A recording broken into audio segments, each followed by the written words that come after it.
So there are three shifts right now. God is replaced with the universe. The body, the soul is replaced with the body, a focus on the body. And then the afterlife is replaced with what? This life. And then the final one, the scariest one. When you had a religious doctrine, who decides what's right and wrong? The Pope does. Even if the Pope doesn't, okay, maybe the Bible does. Revelation will decide what is right and what is wrong. But now that we're free from the clutches of religion, we don't need anybody to tell us what is absolutely right and what is absolutely wrong. We should be able to figure that out for ourselves. We should figure that out for ourselves. So morality that used to be absolute, this is wrong. Now we don't need that anymore. Morality became relative. In other words, your right and wrong doesn't have to be the same as what? My right and wrong. That's your worldview, this is my worldview. And even as a society, there's some things that we considered wrong 20 years ago, but 10 years ago they became okay, and 10 years later they became awesome. You can celebrate them. Have you seen this in your own experience? Right? So morality is constantly shifting. You don't have a set definition for what is right and what is wrong. You don't need that anymore. By the way, where do you get set definitions for right and wrong? Through revelation. So this last shift from absolute morality to relative morality, you know what it's directly related to? The role of revelation replaced with the role of reason. You don't need revelation anymore. You can use your logic and come up with your own morals. Revelation is, unreasonable. Now notice these four shifts that I talked about. Notice how all of them go from something unseen to something seen. Did you notice that? Allah is in the unseen, the universe is in the seen. The soul is in the unseen, the body is in the seen. The afterlife is in the unseen, and this life is in the seen. Revelation comes from the unseen, its authenticity is in the unseen, its values are in the unseen, but the reasoning and logic and my own thinking is what? It's in the seen, it's now. In other words, there's a focus away from the ghaib. Now listen to this. Imam Nawawi rahimahullah, he collected all of the ahadith on Dajjal. Dajjal has lots of ahadith. And he basically summarized the lesson that comes from all of those ahadith. He says, "Ibtala Allahu bihi ibadahu." Allah will test using him his slaves. Using who? Using Dajjal. Allah will test his slaves. وَأَقْدَرَهُ عَلَى أَشْيَاءَ مِن مَقْدُورَاتِ اللَّهِ تَعَالَى مِنْ إِحْيَاءِ الْمَيِّتِ الَّذِي يَقْتُلُهُ. And Allah will empower him with things that are usually only in the dominion of Allah. For example, he will be able to give life to the dead that he himself kills. وَمِن ظُهُورِ زَهْرَةِ الدُّنْيَا. And he will bring out the beauties of worldly life. وَالْخَصَبِ مَعَهُ. And the greenery and produce out of it. وَجَنَّتِهِ وَنَارِهِ وَنَهَرَيْهِ. And he will have his own version of Jannah, his own version of Nar, and his own two rivers. وَاتِّبَاعِ كُنُوزِ الْأَرْضِ لَهُ. And he will follow the resources of this earth, and the resources of this earth will submit to him.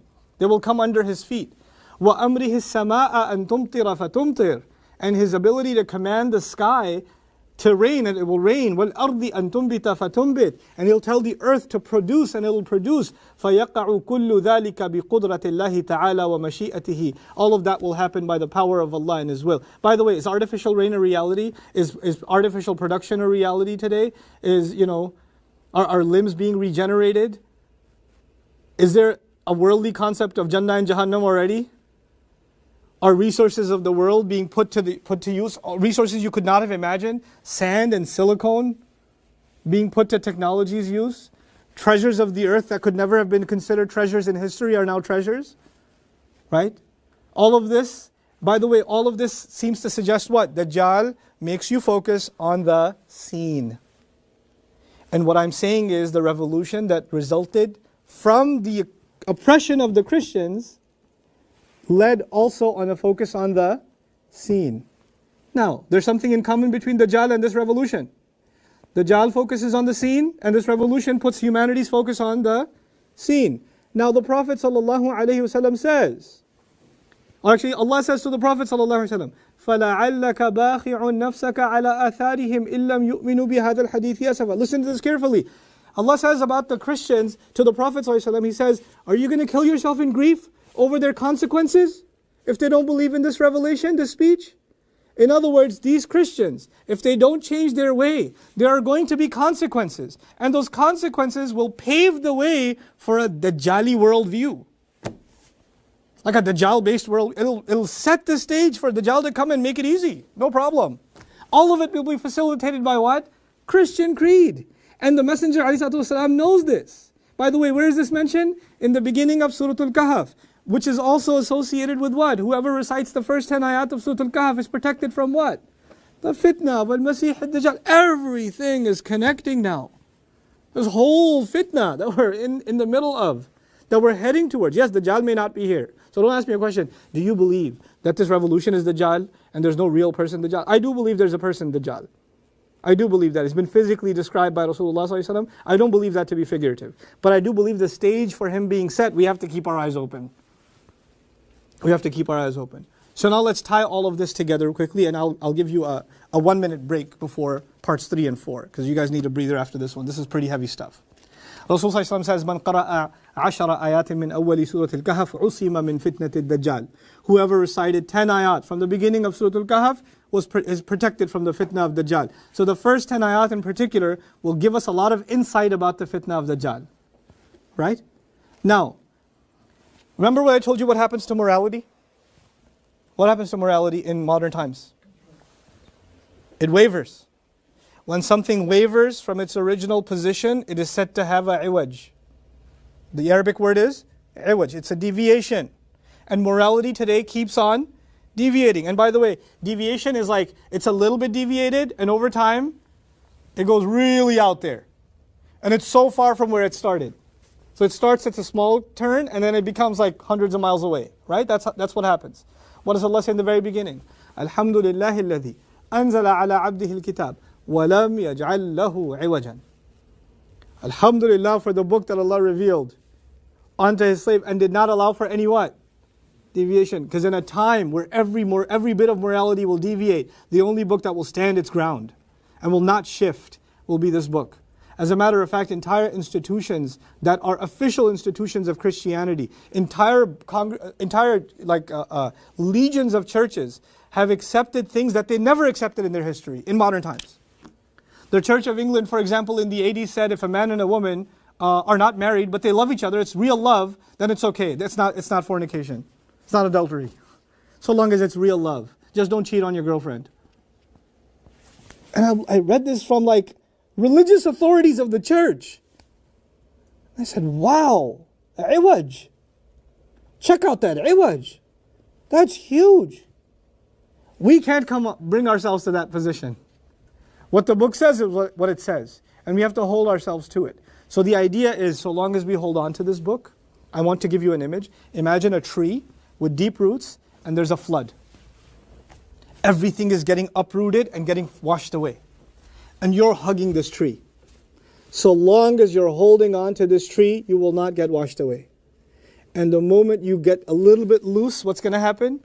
When you get a little loose, it gets looser, looser, looser, and then you're gone. So the only way you can hold your ground is holding on to this book. وَلَمْ يَجْعَلْ لَهُ عِوَجًا. Then I told you already, the Messenger is concerned ﷺ over the consequences of their beliefs. What is going to come? And look at what came. It's not just the consequences that are going to come in akhirah. Study this history and see where this creed led. What path have we led? And by the way, the modern Europeans, and as a result, pretty much every part of the modern world, it's not just Christianity that they hate. They hate all religions. All religions are backwards. All religions are fanatical. All religions are oppressive. But where did that allergy begin? It began with Christianity. That wasn't an aversion to Islam. Islam is just the newest victim of this long list of religions are bad. It's just the newest kid on the block, But this is not actually about Islam. This is about religion altogether. Any revelation altogether. That institution shouldn't exist. We should have, relative reality. Then, remember I told you that among the shifts was that every focus will become about what? The scene, this world, this life. Now, think about, this is so amazing, man. It's so amazing. You have a war. Quran says in the beginning there's going to be a terrible war. قَيِّمًا لِيُنذِرَ بَأْسًا شَدِيدًا مِنْ لَدُنْهُ. Terrible war. Now when you have a war, only two things will happen. Somebody will win and somebody will lose, right? And tell me, that victory and this loss, does that have to do with this dunya or akhirah in a war? It has to do with this dunya. Who's going to win the war and who's going to lose the war? And you would think the people that are about to be hit with a war should be warned. And the people that are going to win should be what? Congratulated. Congratulations, you guys are going to win. Look at what the Quran does. قَيِّمًا لِيُنذِرَ بَأْسًا شَدِيدًا مِنْ لَدُنْهُ وَيُبَشِّرَ الْمُؤْمِنِينَ. Okay. He came to warn you of a war. Okay, now we're warned. And he came to congratulate you, congratulate the believers. Now what do you think the congratulations is going to be? That we're going to win the war? Nope. الَّذِينَ يَعْمَلُونَ صَالِحَاتٍ أَنَّ لَهُمْ أَجْرًا حَسَنًا مَاكِثِينَ فِيهِ أَبَدًا. The only congratulations you need is that if you keep doing good deeds, you will live in Jannah forever. The congratulations you need is not of this world, but of what? The akhirah, because now you will be living in a time where everybody will be focused on what? This world. And you cannot lose sight of the next. So even though it's talk of a war and we're expecting congratulations of victory, he says, no, you don't need that congratulations. By the way, the Prophet ﷺ would tell us that when Dajjal comes and the battles begin between the Muslims and the believers and Dajjal, Muslims will lose consistently. Over and over and over again they will lose. But every time they lose, there's still congratulations, isn't it? For those who did good deeds. أَنَّ لَهُمْ أَجْرًا حَسَنًا مَاكِثِينَ فِيهِ أَبَدًا اللَّهُمَّ اجْعَلْنَا مِنْهُمْ. Now, what did we learn from Imam al-Nawawi about Dajjal? He said that the worst trial that will ever hit this ummah, the biggest test will be Dajjal. And the world will be beautified like never before by who? Dajjal. So I want you to remember two things. One, it is beautified like never before. Two, it is a test like never before. You guys, can you remember that? One, it is beautified like never before. Two, is a test like never before. Look at the perfection of the ayah. إِنَّا جَعَلْنَا مَا عَلَى الْأَرْضِ زِينَةً لَهَا. We made whatever's on the earth as a beauty for it. When will this earth be more zina than ever before? In that fitna. What did he say after that? لِنَبْلُوَهُمْ أَيُّهُمْ أَحْسَنُ عَمْلًا. So we can test them. When will the test be worse than ever before? With Dajjal. These ayat generally hold true in any day and age. Dunya is zina and it's a test. But nothing even close to what will happen at the time of Dajjal. It's particularly relevant at that time. Now, Dajjal is one of the greatest signs of what? Day of Judgment. Which means when Dajjal comes, you know the Day of Judgment is right around the corner. So what is the next ayah? إِنَّا لَجَاعِلُونَ مَا عَلَيْهَا صَعِيدًا. When the greatest test comes, the only thing left is the earth is going to be barren land thereafter. Now tell me, did the Prophet ﷺ tell us to face Dajjal and fight him and go in his face? No. Avoid him as much as you can. As a matter of fact, مَنْ أَدْرَكَهُ مِنْكُمْ فَلْيَقْرَأْ عَلَيْهِ فَوَاتِحَ سُورَةِ الْكَهَفِ. If you run into him, if you happen to stumble upon him, read the first 10 ayat of Surat Al-kahaf on him. Read the opening of Surat Al-kahaf onto him. He won't be able to get you. In other words, you're not looking for trouble.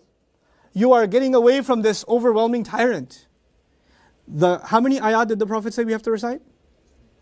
10. In the 9th ayah, Ashabul Kahf, the story begins, the people of the cave.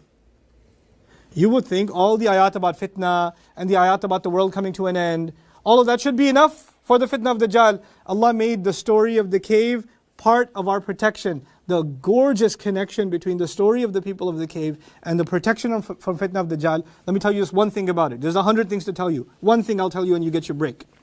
And that is that when you get to the 10th ayah, إِذْ أَوَى الْفِتْيَةُ إِلَى الْكَهْفِ فَقَالُوا رَبَّنَا آتِنَا مِنْ لَدُنْكَ رَحْمَةً وَهَيِّئْ لَنَا مِنْ أَمْرِنَا رَشَدًا.